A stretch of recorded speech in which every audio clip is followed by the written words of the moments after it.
Welcome to NASA Science Live. I'm your host, Tahira Allen. Today, you'll have the chance to meet and ask questions to scientists who venture into Earth's most extreme environments to help humanity explore farther into the cosmos. Have you ever wondered, how do we prepare to explore places humans have never been before? Where should we even search for signs of life beyond Earth? And what are we doing to prepare for our next frontier, the Moon and then Mars? If so, you're in the right place. The journey to answering these questions begins right here on Earth, where our planet's most extreme environments are used as testing grounds for future missions. During today's show, you'll have the chance to ask your own questions and hear directly from our experts about how their expeditions are preparing us to explore the Moon, Mars, and beyond. You can drop your questions into the comments wherever you're watching or use the hashtag AskNASA on social media. Now, studying other worlds may sound like science fiction, but it often begins in some of the most breathtaking places right here at home. Recently, NASA's Goddard Instrument Field Team traveled to Iceland, a landscape shaped by fire and ice. Its rugged terrain makes it an excellent training ground, mirroring many of the conditions scientists will encounter on the Moon, Mars, and other worlds.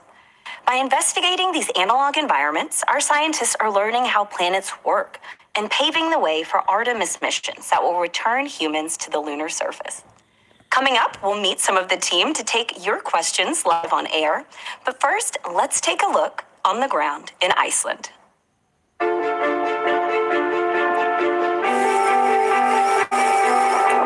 We just hiked up the slopes of the Hekla volcano in southwest Iceland. This particular site is important for lunar research. The regolith on the lunar surface is pretty fluffy, and we think there could be small grains of water ice hosted within that.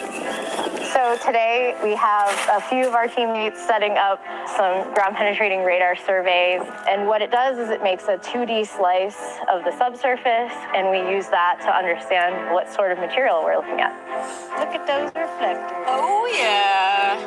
Let's go look at ice grains. We brought in an auger to drill down into the subsurface to confirm our observations. Auger in the hole. So that we can actually ground truth the observations that we make with the GPR.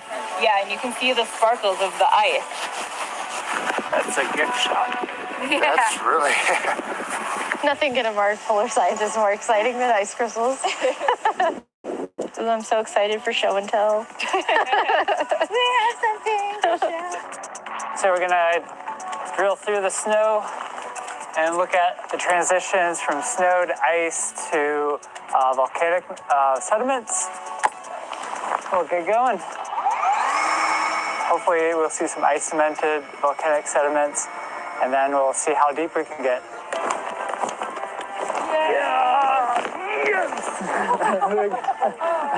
Yes! And so a lot of the ice, as we move through here, has different characteristics. Some of them are just filling tiny pores. Some of them are actually cementing it. As they look for ice underneath the surface, what I am trying to do is learn to characterize that ice and do that using visible imagery like cameras and how best to capture them to help learn how we can prepare our astronauts in the future. I'm just really excited about the prospect of doing actual geology on the surface of the Moon and as we work our way toward Mars. So it's really a dream come true, and I can't believe I'm actually going to be a part of it. And so I'm so excited.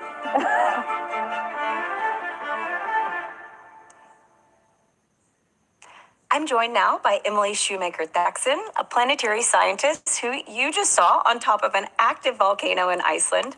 Emily, that's amazing. So cool. Thank you so much for being here with us. Thanks so much for having me.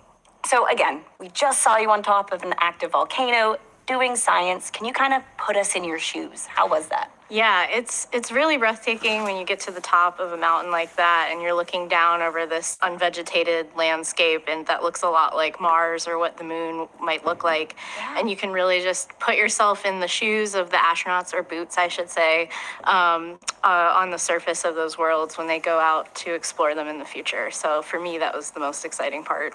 Yeah, I mean, it really looked otherworldly, which is amazing. So can you remind us, what was it you were there to do, and what were you trying to learn?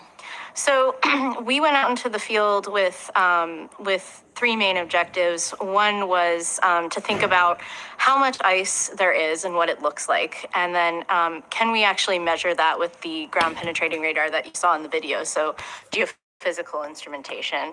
And then we were interested in how deep it actually is. So is it accessible for future astronauts? And we did that with a variety of tools, including the GPR. We also had, you saw our drill and auger where we were pulling up samples of ice from the subsurface. And then we were imaging all of our samples with a camera. And trying to understand how astronauts might actually do this on the moon when we get there. So you really were putting yourself in like the boots of the explorers. So you mentioned GPR. Can you tell us what is that? So GPR is ground penetrating radar. It's an electromagnetic geophysical instrument. So what that means is we're actually sending microwaves like you might have in your home down into the subsurface, and that bounces off of different materials and it returns to the radar system at different speeds. And from that, we can actually know what we're looking at in the subsurface. That is so cool. Now, I have one more question, but I want to remind our viewers at home, start sending in your questions for Emily by dropping them in the comments wherever you're watching, or send them in using #AskNASA. Now, Emily, again, you told us about what you were doing, what you were hoping to find.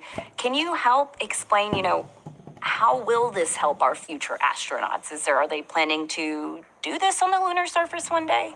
Yeah, so the tools that we had out in the field with us, we were actually trying to think about what they would really have on the surface. And several of those they probably or possibly will have. So there's actually been a type of ground penetrating radar selected to ride along on the lunar terrain vehicle. So the cart that the astronauts will be riding around on the surface that can help them do their surveying. And they also might have access to things like shovels or drills and retrieve the samples. And they'll certainly have cameras. So we were trying to really think about what they're doing on the surface, how they'll do it, and what would be most helpful as we look for this buried water ice. Amazing. So I do have a question real quick from Emily F. on YouTube, who asks, wow, this is so cool. How often do these teams go into the field? And do they study or learn different things depending on the time of year? Oh, yeah, certainly. So that's a great question. Our particular team tries to go out maybe once or twice a year. We usually try to go in the summer just because that's safer for us in these really cold environments. Iceland can be really snowy and dangerous in the winter. So we tend to go out when it's a bit warmer. But you definitely learn different things at different times of the year. And the seasons sometimes might correspond to what we think other planets might be like. So the analog could depend on the time of year too. Amazing. So I have a great follow-up question. It's from Guy the Dude Human on YouTube, who asks, do you guys at NASA always go to Iceland to prepare for space travel, or do you visit other places? And if you do, what are some examples? Yeah, great question. No, we don't only go to Iceland, though I will say Iceland offers one of the better, really accessible analogs for us. But we've gone to other places like the Valley of 10,000 Smokes in Alaska, which is a very remote location on the Katmai Peninsula in Alaska, where we were looking for actually similar questions. Some people were looking at the volcanoes that were there. My team was looking at buried ice, as you can imagine. So we go all over the world. There's really no limit to what a good analog might be on Earth. Is it just a coincidence that was also a volcano? Is there a correlation between volcanoes and looking for water ice? No, that was just a coincidence. Just because of the climate there, it's very similar to Iceland, so it just happened to be a good spot. Awesome. So we have another question from Ask Plex on X, who asks, are Earth and Mars made? Basically, do they have the same materials? And I know a little bit earlier we were talking about your instruments could also apply to finding water ice on Mars. And so could you talk a little bit about the potential of water ice on Mars, if that's a thing that future explorers could actually look for? Yeah, certainly. So yeah, there are similar composition rocks to what we might find on the moon or Mars. And so in some cases, depending on what your science question might be, you might want to look at that. And can you remind me what you wanted me to address too? Well, yeah, so right now you were looking for water ice, but for the moon aspect, Is that something that future astronauts could discover on Mars too? Oh, yes. Yeah, thank you. Yeah, there's certainly a lot of water ice on Mars, and we've actually been mapping that for decades now using orbital radar instrumentation. So we actually think there's many meters of ice buried at different latitudes on Mars, and certainly you have two polar ice caps on Mars, very similar to Earth. And so when you're looking, even in your experiment for Iceland and the moon, are we looking for like big pockets of water ice, like cubes, little grains of ice? What are you searching for? Yeah, good question. So that's definitely something I'm hoping to learn more about when we get to the South Pole of the Moon through Artemis. But I think right now we're expecting we might find something like grains, maybe like similar to what we were actually seeing at Hecla in Iceland. But there is the potential for many meters of thicker ice to be buried in the subsurface too, but we don't think as shallow as maybe what the astronauts could access. Cool. So I have a follow-up question from Ravi on X, who asks, how do these analog sites help prepare for future missions to potentially icy moons? Oh, okay. Icy moons. There's going to be some later talk about that with one of the other guests on the program. But certainly there are sites on Earth that we could go to think about what icy moons might be like. Maybe for our robotic explorers first, because that tends to be a really, really extreme environment. But you could go to places like the Arctic or Antarctica to explore questions about icy moons. And there are teams doing that right now. Do we think that our own moon has a lot of water ice potentially available on it? Yeah, I think the thought is that there is a lot of water ice that we could access, especially at the poles. But there's other ways that the moon gets water delivered to its surface. So you can actually get little molecules of H2O forming from the deposition of hydrogen through the solar wind and things like that. So you actually might have a bit of a larger water reservoir than you'd think. And can you help us understand, why does that matter? Like, why are we interested in looking for water ice on the moon? It's really important for humans. We can do all sorts of things with it. I mean, most importantly, it's the water we drink, but it also can be things like fuel for our spaceships and rockets. And as we make our way toward Mars, we need to understand how we can use that water to sustain our presence on the moon, and then how we'll use that going forward when we explore Mars. And hopefully we have access to more water there. Yeah, I mean, water is life. So it makes sense that we're looking for it in all of these faraway places. Yeah. And so actually a great follow-up is from Brian on Twitch, who wants to know, what signs could an astronaut actually look for when they're trying to find water ice on the surface of the moon?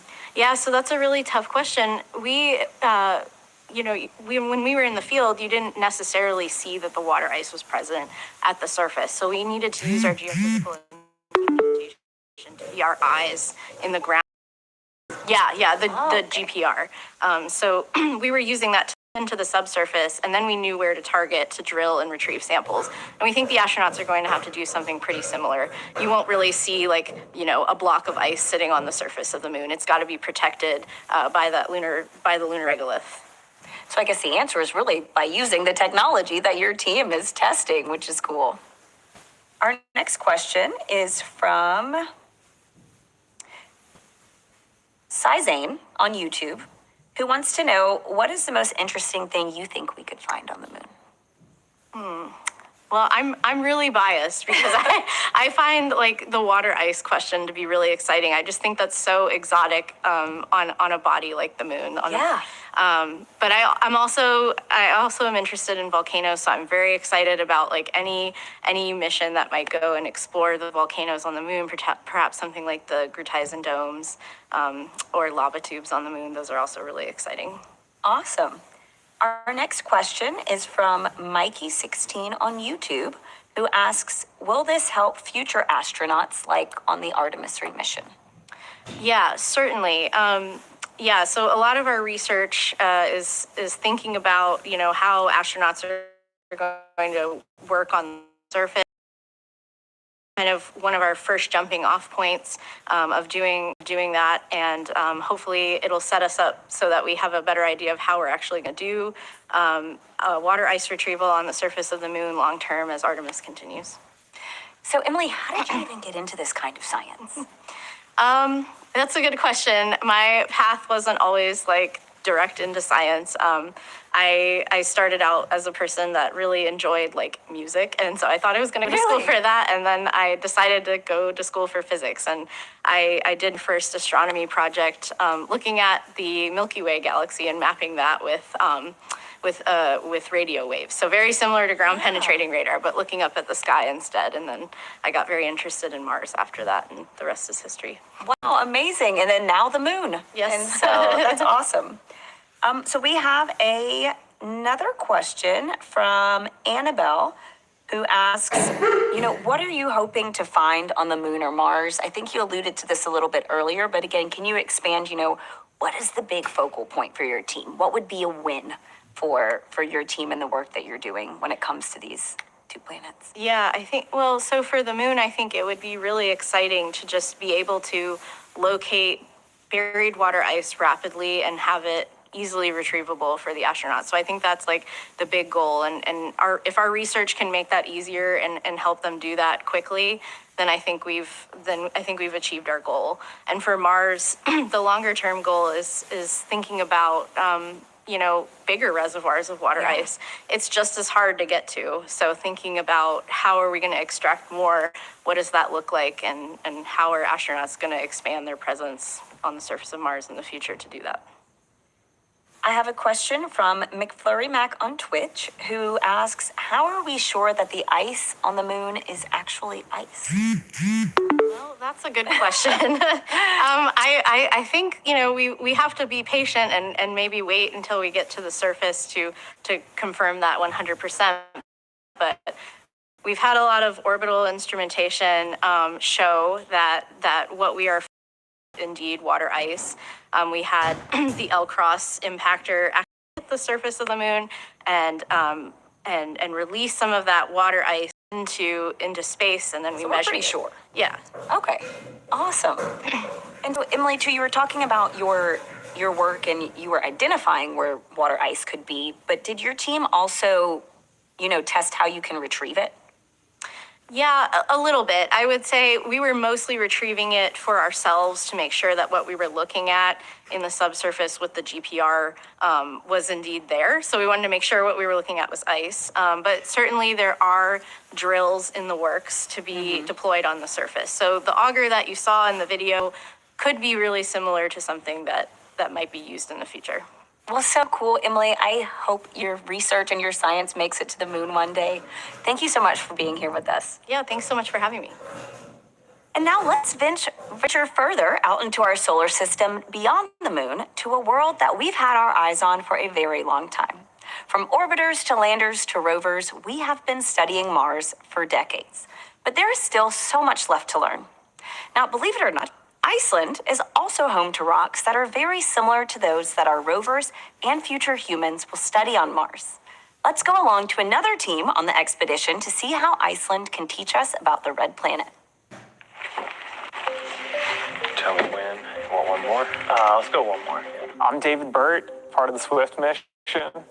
We're here at Lake Kleefervaten looking for carbonates and some other carbon-rich species. We don't understand how the carbon cycle works on planets and planetary bodies beyond Earth. Iceland and Lake Kleefervaten as a whole provide a really nice analog.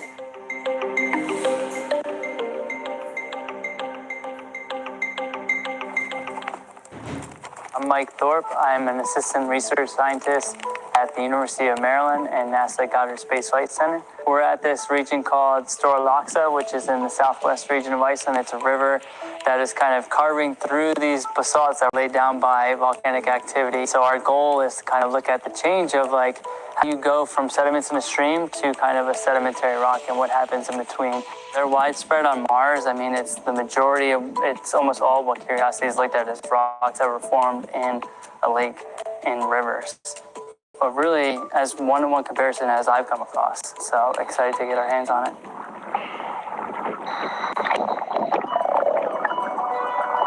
We're pulling a mix of samples here. We're getting gases, we're getting fluids, we're getting sediment core samples. It's called the heart, in part because of its shape. It's a relatively shallow spot, and you've got CO2-rich bubbles coming up out of this loose sediment. There's a ton of information to be interrogated here. What does life need to operate? And we're particularly focused on carbon, since that happens to be one of the big elements that underpins life as we know it.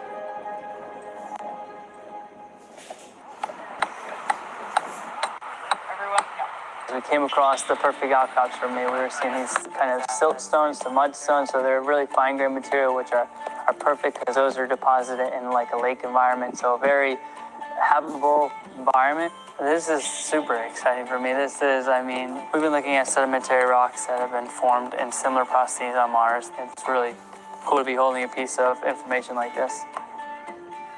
I come back to the idea that the average landscape around us can tell us so much about the world we're currently living in, the history of our planet, and other worlds as well.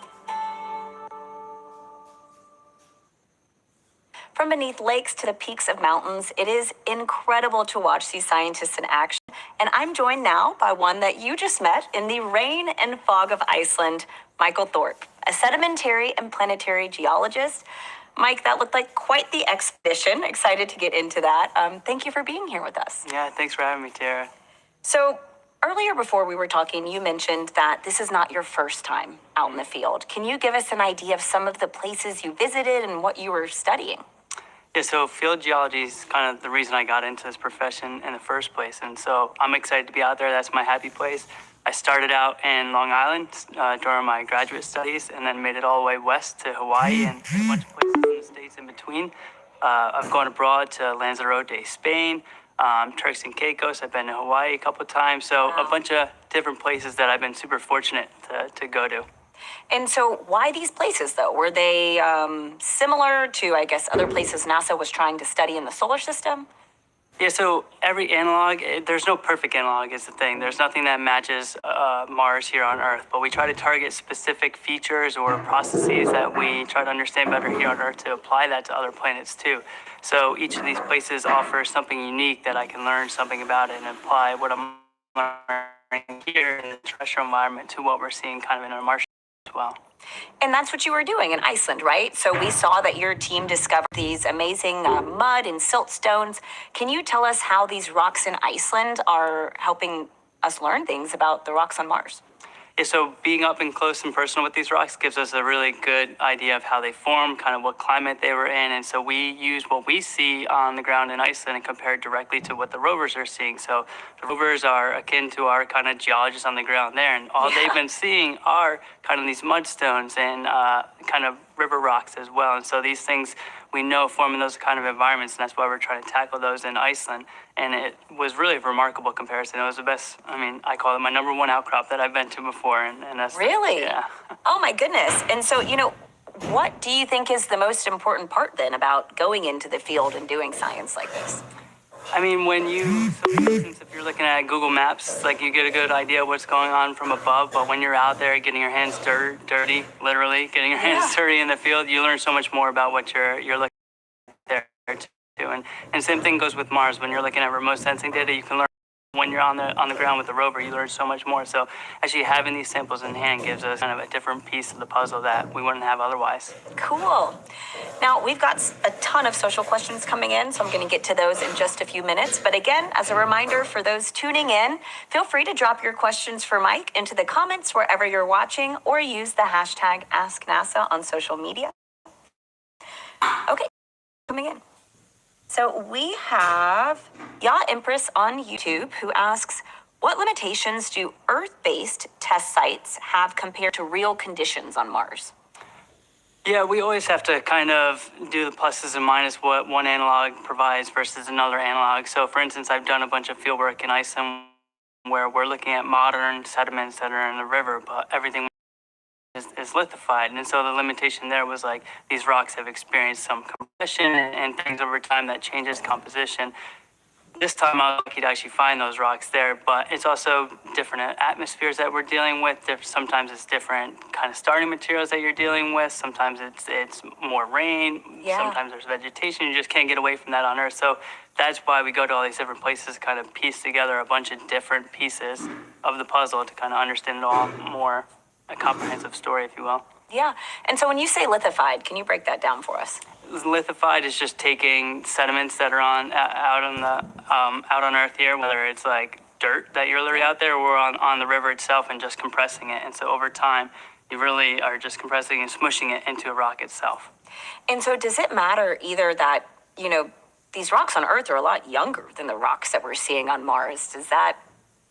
Yeah, it definitely matters. It changes some of the minerals that I look at, but it's also pretty remarkable. I'm actually quite shocked how similar the data that I've been seeing from some of these trips are similar to what we're seeing from the Martian rover. So that shows that something unique happened in Mars to kind of preserve this early signature. So even though the Martian rocks are quite old, they're ancient, they have a lot of similarities to what we're seeing here on Earth. Cool. Now we have Annabelle X on YouTube who asks, what are you hoping to do with the data that you collect from, the moon or Mars? Yeah, so for me, I think it's kind of guiding your exploration too, and or kind of putting together a reference frame for what the data coming back from the rovers are. And so it's hard to interpret the data without having a couple pictures. The rover can only drive so far. When I'm out there hiking in Iceland, we're going kilometers and we're out there for 8 days at a time, and we really are really at a good pace.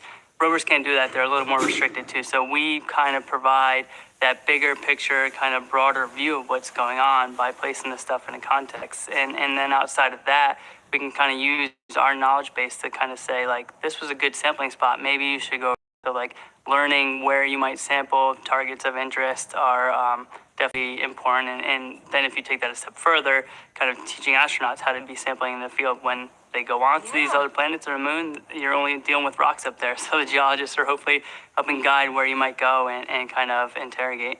Cool. So it's like an assist. Like y'all are working together, and then you're kind of like providing them the direction our way. I love that. I'll take that. Yeah, that's cool. All right, we have Jared Banku on Twitch who asks, what does a typical field survey look like? How much ground does it cover and how much time? They're all different. With that expedition in Iceland, and tip of the cap to all my teammates who were out there, it was really fun being with all them. But there were 8 different expeditions going on. You saw people scuba diving. Yeah, at one time. Yeah, their trips looked fundamentally different than my trip, where I was just hiking kilometers at a time. And so my expedition kind of targeted something different. We were hiking along this river, and so we were really looking for these specific outcrops, whereas there was other teams that were, like you heard from Emily before, looking for buried ice. So every expedition is different, and even on those expeditions, the science investigations on them are all different too. And so I have a great follow-up. We have Carolina Sanchez on YouTube who asks, if you were able to get a direct sample from Mars, what kind of insight would that provide? What parameters would you be interested in? Good question. That's exciting to think about, and hopefully we get those samples back one day. But I look at the alteration minerals, and so that's things that form. So you have minerals that form from the lava itself, but then as you weather them, just like we weather here on Earth, they change their composition, and those minerals kind of tell me exactly what the climate was, how much water was involved, and so I can use all those as kind of unraveling the history of that rock itself. And so I think we talked about it before, but every rock has a story to tell, and that's compelling to me. So I look forward to kind of telling that story. And it's amazing too, what you were just talking about is that you can read just different signatures in a rock and know that, hey, it went downstream from a river, or, it was in a dry location. Is that similar to kind of how our rovers are studying Mars right now? Yeah, absolutely. I'm pretty nerdy about that. That may be my dinner table talk about what this mineral might tell you or something like that. But yeah, it definitely tells us that. And so when the data comes back from the rovers too, that's exactly what we do. We meet as a whole group and we discuss what's going on there, and kind of everybody's got their own opinion on it, and it's nice to work collectively as a team to kind of see what fits in the end. So I have Yaw Empress on YouTube who asks, what skills or degrees does NASA need most for future missions? And so maybe you take this in the geology. Yeah, Sure. I mean, like we always need to keep pushing the geoscientists. Like I said, when you're up there, you're just dealing with rocks, and so we need to understand the fundamentals of how those rocks weathered, how they formed today, what's happened with them in the future. Are there reservoirs for important minerals that we're looking at and stuff like that? So definitely geoscientists, but then engineering is obviously. I mean, working with engineers on the rover teams are amazing too. So I think those are two huge applications that we'll need in the future. How did you even get into this, becoming a sedimentary planetary geologist? I grew up just loving to hike. I was right on the Hudson River in New York, and I would go hiking daily, and it's pretty funny, but my sister told me at a young age that those rocks do have a story to tell, and like that stuck with me. I just used that example a couple minutes ago, but that's what got me into geology. I was like, I want to know that story. I'm going to figure that out, and I kind of just went down this pathway and loved it ever since. So I'm definitely lucky to have the career that I do, and lucky to be doing it for NASA. Well, shout out to your sister, you Yeah. know, like you starting from rocks to all the way like studying rocks on Mars. That's so cool. Yeah.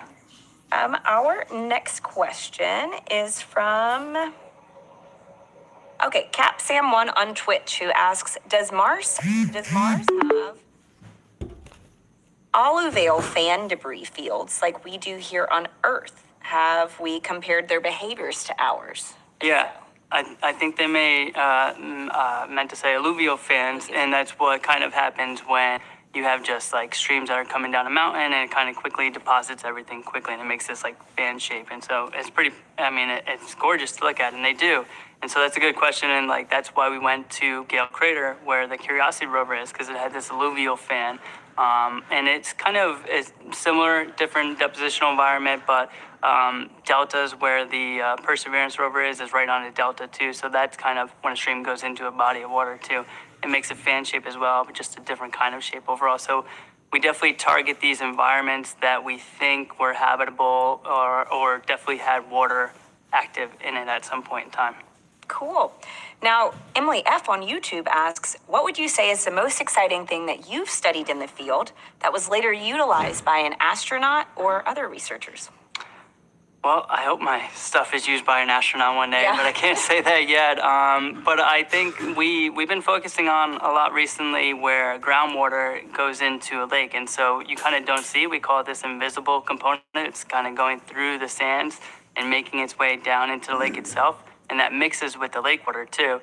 And when that happens, there's these really unique chemical reactions that go on and change the mineralogy of the rocks themselves. And we can uncover that with the things that we've been doing here on Earth. And so I've applied that, and other researchers have applied that to kind of some of the rover results to be like, yeah, maybe this happened on Mars too. And so we're trying to dig into that a little more too. Wow, and really just build this picture of like Mars's wet, watery past Yeah. and how that relates, I guess, right to Earth eventually. Yeah, absolutely. So I have a fun question. It's McFlurry Mac on Twitch asks, if you could add one instrument to the next rover that would make your life easier, what would it be? I'm always going to be a big proponent for an X-ray diffractometer, XRD. And Oh, wow. that's just really... Sounds so sci-fi. Yeah, it definitely does, but that's what tells us about the minerals. And there is one right now that came an instrument on the Curiosity rover. I think it's just remarkable, the data that keeps coming back from that. It's a gift that keeps giving, and we learn so much from it. I think the mineralogy is super important to understand it. It's very fundamental to kind of knowing the history of the rock itself, putting all those pieces together. And so I'm definitely a big advocate for those instruments. That would be my number one. Cool. So we have Ryan Quinn on YouTube who asks, how will current research on Earth's frozen water and sediments guide the design for future missions to the Mars or maybe even Europa? I think it may help us understand what kind of instruments we need to unravel what the science is telling us about there too. But it also kind of helps us with engineering, like how do we sample those things in these cold environments too? How Emily, you saw in her video the drill before. How do we dig down into these too? It's not as easy as it looks too. And I've been out in Iceland too with drills where we've failed. Do they break or? Yeah. That's the thing with fieldwork. You always got to be able to adapt adversity or you're in trouble. So, these drills, they break occasionally, and you just kind of find techniques that work. You need to be able to roll with it. These hardships in the field kind of guide us to how we might be able to do future missions and stuff. Well, I think that's a cool concept too, because again, if we're run back down to a lab and get a new instrument. And so do you have a time in the field where you've maybe had to pivot and your drill breaks? What do you do next? You just gotta roll with it, and if you don't, then your mission's gonna fail. So, for instance, a couple field trips ago, we had this pump that got wet, and instead of just rolling up shop and coming home, because we were out there for 2 weeks, we developed a hand crank for getting the water out of the ground, and we didn't know was actually gonna happen in that fashion. And so, like, you have to learn real time, and that's where your teammates come into play and stuff like that too. And it's just like, you definitely need the support out there to be thinking as a unit. I have a question from Carolina Sanchez on YouTube who asks, what kind of instruments did you use to study these Icelandic rocks? And what information do they tell us? So we did use an XRD, like I said before, which is XRD? Yeah, XRD is the X-ray diffractometer. Yeah, it just it just shoots X-rays at it. It's like if you were getting your arm or your teeth X-rayed at the doctor's, but it tells me the minerals instead of like show me where your bone is. So it tells me the minerals. So we did have that. Like this one was like in a little suitcase and it was portable. So we took it out into the field and we opened it up and then analyzed the samples there. So that told us the minerals that we were looking for, and that actually helped guide what we were looking for. But we also, various teams have handheld instrumentation that tells you the elements that are in there. And so instead of the minerals, it's telling me the elements. Other teams are looking at it. You heard Emily's GPR before, trying to locate ice and stuff like that. So there's a bunch of different pieces and different instruments that help you paint that bigger picture of what the geological history is going on in that environment. And so the instruments that your team was using in the field, are these types of instruments that we could see future explorers using? Yeah, absolutely. Some of them, we specifically target some of them because they are currently or akin to what might be on the rovers themselves. But there's definitely, colleagues who talk about using these various instruments for astronaut exploration. And that's a big component of our research too, is to see how we might be able to implement that in the field. How does that guide what you're going to be sampling? Are you looking for just that shiny rock, or are you looking for a particular set of elements or minerals or something like that? And so I have time for one more question. I have a follow-up from Ryan Quinn, who wants to know, how does studying rare rock types on Earth, like the volcanic basalts or impact craters, help us interpret the samples that we collect from other planets or objects in our solar system?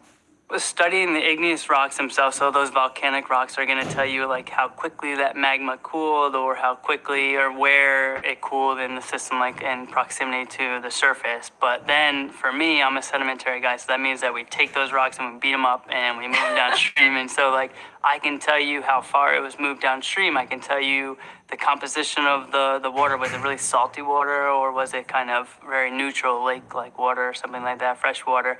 I can tell you the climate that it was forming in. I can tell you. It's incredible. Yeah, so there's a lot that you can unravel just by that's the fun part. And just by reading a rock, which is so cool. Yeah. Mike, thank you for being here with us. Cannot wait to see what expedition you're on next. Appreciate it. Thank you for having me. Yeah. Now, on Earth, water plays an important role in the origin of life. And our planet is not the only place in our solar system that is home to water. Jupiter's moon Europa and Saturn's moon Enceladus have evidence of vast underwater oceans that could be excellent places to search for life. Now, as you'll probably guess from this show, Iceland is also a great place to work towards understanding these watery worlds right here at home. I love exploration, being a part of NASA and being a part of the work that we do. Coming to these environments to understand how Earth can inform us about these really distant places, it's really satisfying. We are interested in the CO2 that is bubbling up from the vents in the center of the lake. Iceland is a place where you can actually access the carbon coming from the Earth. And when we go to other planetary systems, one of the ways to understand whether life could ever be present there or even is present there is understanding the cycling of carbon in systems. This is a rift zone. This is actually where the continental plates are breaking apart. And you have magmatic fluids coming up through that. There's quite a bit of wind today. We are going to wade out to a vent. We're going to be walking through the water and we're going to be collecting samples. So we'll actually have a probe that allows us to produce a transect, so we can walk out to it and say, oh, how's the environment changing as we approach this particular vent. So I will be performing scuba diving to collect the gases in those samples. We'll do that probably in two ways, one of which is that there's so much gas that we could actually turn over a bottle underwater and just let it fill. We're also collecting some sediments just so that we understand, like, what is the actual carbon that's already in these rocks. Feel this core, it's actually like really nice and warm. Mm-hmm. Isn't that cool? See, like, the bubbles forming in here? Like, how cool is it? Yeah, look. It's awesome. It's a gassy core. So there's a hypothesis that underneath the ice shell of Enceladus, that there's this organic rich layer, and that the gases that are being ejected out of the vents, they end up forming like this sort of bubble layer. So I'm kind of like really excited about this. You wouldn't look at that and say that's life. Sure. But you would look at that and you would say there's chemistry that is similar to what we think started life. So cool. It may not quite be going to those other worlds, but we're going to a natural system, an environment where you're just focused on the work, focused on what you're doing. There's just so many things that you could answer about the world around you, and I am just so curious about all of those things.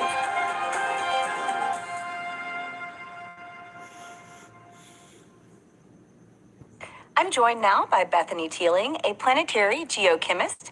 Bethany, thanks for being here with us. Thank you so much for having me. So we just saw you, wading through a lake, scuba diving under the water. Can you tell us, what were you doing? What were you trying to find out? Yes, so we had a lot of things that we were trying to accomplish while we were there. So first of all, we were doing a lot of work on the boat. So we actually had a boat out on the surface, and we were trying to get samples from various depths in the lake. And this allows us to go, I think we went up to like 120 feet. Oh, wow. It was really deep samples that I wasn't going to go scuba diving to. I was like, that's impressive. That's maybe like fast open water. Maybe next time. But yeah, so we also collected a bunch of samples through scuba diving, and all of these are trying to get at this question of where is carbon coming from and where is it going in the system. And all of that tells us about, how other organisms might be able to use carbon. So could we have life on another planet or a moon? And then how could they use that carbon, or how could it become available for life? So how does the science on Earth really influence how we're looking for habitable environments and other places beyond Earth? Yeah, so this system in Iceland was so perfect because it's right along this kind of this rift zone. So you basically have kind of a fissure in the Earth's crust, and it's sort of opening up there, and you get this these hydrothermal fluids coming up. So this is like hot water that's going through rock, and it's altering the rock. And so this is not just a volcanic environment. It's also a place where you're actively changing, and that's a great video. So you're actually changing the subsurface of that floor. So you're creating new minerals, and you're creating new kinds of organic molecules, and all of those kinds of things could be food sources for other life forms. And do we think these kind of, vents on the floor of lakes or maybe oceans exist other places? We actually do. So we have a lot of pretty strong evidence to suggest that this is happening actively on Enceladus. Enceladus is a moon of Saturn. And we were fortunate enough to have the Cassini spacecraft ended up not only identifying that they were there, it actually flew through the plumes. So we were able to kind of redirect it so that it went through the plumes. So these are going, upwards of a kilometer or more out into the solar system. It's incredible. Wow. So these are geysers of water and salts and organics. But one of the incredible discoveries we made is that there's actually not only organic molecules, but also methane, carbon dioxide, and hydrogen. And all of those components together means that there's enough chemical energy to support life. We also found silica particles, and that doesn't sound like it's very exciting. So this is like kind of like a quartz crystal, right? Yeah. So we found like little tiny bits of these little silica particles. But what that means is that there's probably things that are altering the subsurface at depth and then injecting it through these vents from the surface, upwards through the surface. So we're actually able to see that from space. And that was an incredible discovery, like all of those things together.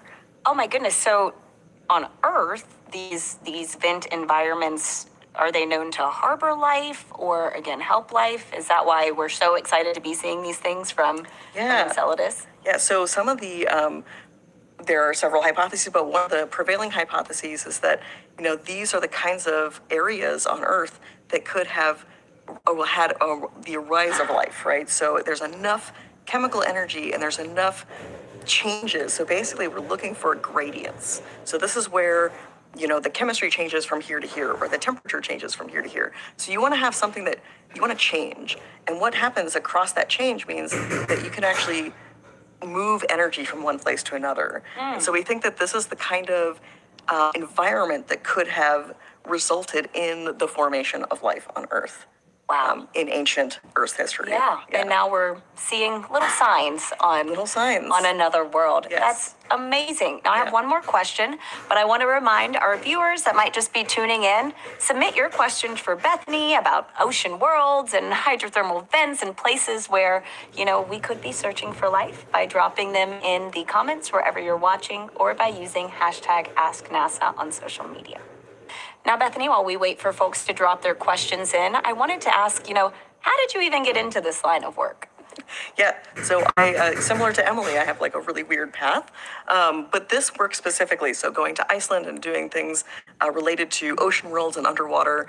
I grew up in Florida, so I'm Central Florida girl, and I grew up scuba diving and free diving and snorkeling with my dad in the springs, and it was just this incredible experience where we would, you take a breath if you're free diving and you dive under the water and the world just sort of falls away, and then you kind of look out and you just see there's just this totally different world under there. Yeah. There really is, and it is breathtaking. I mean, you have one breath, right? Yeah. But it is breathtaking, and I just remember this profound feeling of wow, how did this even come to be? And I really carry a lot of that with me anywhere I go. So, whether I'm in a lava tube or whether I'm doing, sedimentary geology or I'm under the water, I'm in a boat, every experience, I think there's this opportunity to look out and say, wow, how did this happen? Yeah. And so that's kind of how I became a scientist. That's cool too. And I mean, being able to now apply that to other worlds is just incredible. It is. So let's get to some of these Ask NASA questions. I have a great question from BB Dreams on Twitch, who asks, what happens if you don't find what you're looking for in the field? You found your bubbles, but what happens? But what happens if you go out there and it falls short? That's a great question.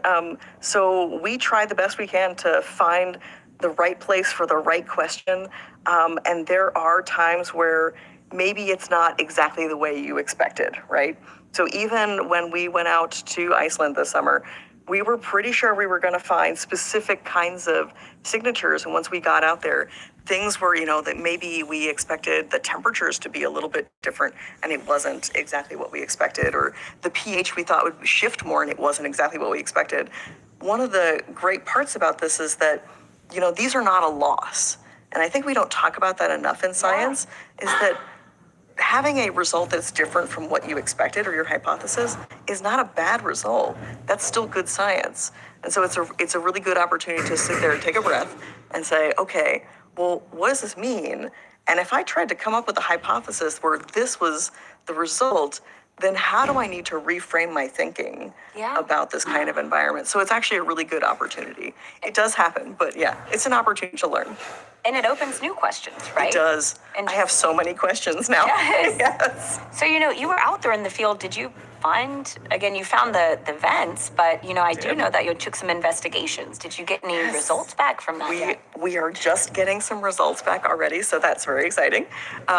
Yes, I've been looking at some of our isotope data this week, which has been really great to look at. And what we're seeing, we had a couple of different areas in the lake in different depths. We are seeing that, as you go closer to the vent or further away from the vent, you're getting different signatures. So that could really help us figure out how to explore these sorts of areas on other planets and moons, right? So having that distinctive signature is really nice. We also looked at not just the Lake Klevervatten, which is this lake that we've had in the videos, but an acidic lake that was just to the south, Lake Granavatn, and those are very chemically distinct. So it was really nice to see that that our hypothesis was correct, that at least they would look very distinctive. But I think we're going to start to see with all of the data. So not only do we have like the inorganic material, we have organic material, data from that coming back. And I think that by combining all of that data, we'll see where does that carbon go. So it's kind of like following it on the recycling journey, where it goes, like up through the crust. And so that's our original product, right? And then as it goes up through the crust, it gets altered, it gets used by something. It could be in the atmosphere, it could get dissolved into the water or used by some microbes. And so we can actually see that recycling through the system by using the isotopes. And so you're talking about, you found different signatures closer to the vent, farther away. Can you give us an example of like, what is a signature that you're looking for? That's a great question. Yeah. So it depends on what you're looking at. So because I'm a geochemist, I tend to look at chemical signatures. So that could be like the concentration of something. So maybe we have more or less oxygen as we go into a different environment. Or maybe, with these isotopes, we sometimes see that it looks more magmatic. That means like coming from the magma chambers or from this, like from the deep earth. So it's coming more from that in certain areas versus other areas. So that's actually really helpful for understanding how the carbon moves around. Okay. Yep. And so I have a great follow-up question actually from Batsu Z9 on YouTube, who asks, what are the signs of life in other planets to look out for? So again, kind of picture this is set on Enceladus or Europa. In your geochemical background, what are some signatures that you might look out for in the water that tells us that there could be something alive? This is a great question, and actually a really challenging one, because it kind of gets into like an existential crisis, like what is life? and how do we look for it, right? So there are many different kinds of ways we'd look for life. So there are certain scientific groups that really ascribe to the idea of looking for particular organic molecules. So these are molecules that are formed of carbon and might have things like hydrogen or oxygen or nitrogen kind of attached to it. So they're very specific arrangements of carbon molecules, right? So certain people and groups think that that's the best way. I particularly, and this is just, my group, of course, we ascribe to this idea that isotopes can help you do this. So if you imagine, I won't go through all of the fuss of like what is an isotope, but imagine that all of the material we take up, so anything you eat has carbon in it because we're carbon-based life forms. And so we take in this carbon and we fundamentally transform that carbon. So we also have byproducts, sorry, but so basically anything that comes out of us is fundamentally transformed from the original that we took in. It's traceable. And it's traceable. So, I joke with people that I look for microbe farts, and that's basically what I would be doing in the solar system, is looking for the evidence of metabolism. So I want to say like, well, this is the original. And so that's why we have samples from all over, this lake, and we have sediment samples too. We have gaseous samples, liquid samples, because we want to be able to say, if a microbe interacted with this and used it to make energy, then I should be able to see that byproduct in one of these different products. So on a different moon, so on Enceladus or Europa, for instance, then we actually could see a lot of these byproducts in just the gas, which means it's easier. We can actually do it from the surface or from orbit. We don't actually have to dive through the ice or drill through the ice in order to get there. So it might actually be a little easier. That's why I love isotopes. Yeah. And I have a great follow-up from Tommy T on X, who basically gets at this point about, preparing to find life as we don't know it. And so, like, how does NASA plan to detect forms of biology that don't necessarily fit into our biological rule book, which you were getting into a little bit right there. Yeah. Yeah, this is a fantastic question. So there's a whole group of people who have started thinking about this agnostic biosignatures. So how do we take what we know out of that equation? I think that there are some really interesting things that people have tried to use, like complexity, so molecular complexity, because life does tend to get a little bit more complex, but that's not going to be perfect, right? Because we know that we have single-celled life forms here on Earth. So how much is that helpful? So I think there are a lot of different things that we could do. Again, I'm going to go back to, I love metabolism, because most of the way that we think about life is that everything, like life has to use, like consume energy. And so if there is something consuming energy, then as a result, it will fundamentally change its environment. And so I think that like metabolism to me and the evidence of metabolism, which could be isotopic or it could be just chemical too. It also could be mineralogical, as you know, Mike was on here talking about earlier about minerals. There are certain minerals where you could tell that they were formed by life. Or you could see sedimentary rocks and that there was definitely life forms that were altering that. Yeah. So ultimately, I think it's going to require a combination of evidence to convince people like me that we actually saw life somewhere. Well, it's cool too that just to hear like the breadth of people that are already studying this question from all angles. And you know, we have Yacht Impress on YouTube who asks, what discovery would excite NASA scientists or you over the next 10 years in this space? Oh, there's so many. I mean, I'm a nerd, let's be honest. So anything really excites me, all of these discoveries. I think in the, you know, honestly, at this point, I'm just waiting for us to get to Europa. So the Europa Clipper mission is on its way. I was just so utterly excited. I'm so excited about this mission. And I am really excited to see what they find, because I think when we get there, the things that we are going to learn that we didn't know are going to change the way that we think about like ocean moons and probably habitability in general. So I think at that point, it's just any information about how these oceans work on a different moon. Like we had this snapshot of Enceladus, but going to Europa and kind of diving in, well, not actually diving in, but like being there. Studying it very closely. Yeah, very closely. I think that is going to really fundamentally change the way we think about this. I also agree that going to Mars, like humans are Mars, if we can get there, that is really going to change the way that we think about habitability and life and how we sustain ourselves. Yeah, absolutely. Yeah. We have Jared Banquet on Twitch who asked, you know, did your team work closely with the Europa Clipper folks? Not for this particular investigation. However, I am part of a team that is working with one of those teams. So we actually do a lot of laboratory experiments that are trying to predict, you know, what their instruments might see when they get to Europa. So we're trying to develop